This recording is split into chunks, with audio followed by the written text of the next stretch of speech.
ঘুমিয়ে আছে মাত্র ৩ মাস বয়সী শিশু রিজিক। মা সাইবা বেগম বাইরে যেতেই ঘরে ঢোকেন চাচি লতা বেগম। ঘুমন্ত শিশুর পা মুচড়ে দ্রুত ঘর থেকে বেরিয়ে যান তিনি।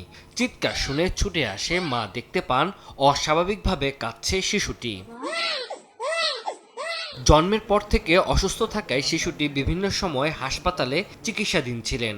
ঘন ঘন কান্নার কারণ নিয়ে সন্দেহ হয় ঘরে গোপনে মোবাইল ক্যামেরা বসান মা, আর সেই ক্যামেরাতে ধরা পড়ে নির্যাতনের দৃশ্য।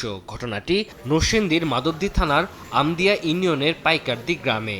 আগে একটু আমাদের দুই ভাইয়ের মধ্যে একটু ঝগড়া হয়েছিল ওই দিন, ওই রাগে একটু করছিল হয়তো। ভিডিওটি সামাজিক যোগাযোগ মাধ্যমে ছড়িয়ে পড়লে ব্যাপক আলোচনার সৃষ্টি হয়। পরিবারের পক্ষ থেকে রাজি না হওয়ায় সমাজসেবা অধিদপ্তর থেকে মামলা করা হয়। প্রধান অভিযুক্ত লতা বেগম সহ ৩ জনকে করা হয় আসামি। যাতে না ঘটে এই ঘটনা, এর জন্য আমরা সবার কাছে মুক্তি কামনা চাই। ফালতু করতো বা আরও বেশি ক্ষতিগ্রস্ত হতে পারতো থাকে, সেই হিসাবে মামলা করতে পারছে না। মামলার পর অভিযুক্ত লতার বাবা আলমাস মিয়া ও শিশুটির চাচা কাউসার আহমেদকে গ্রেফতার করে পুলিশ। তবে প্রধান অভিযুক্ত লতা এখনও পলাতক।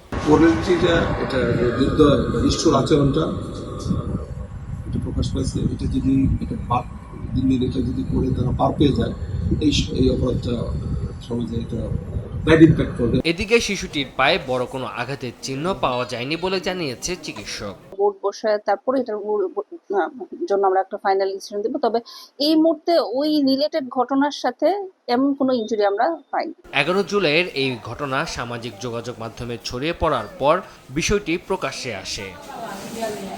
সময় সংবাদ, নরসিংদী।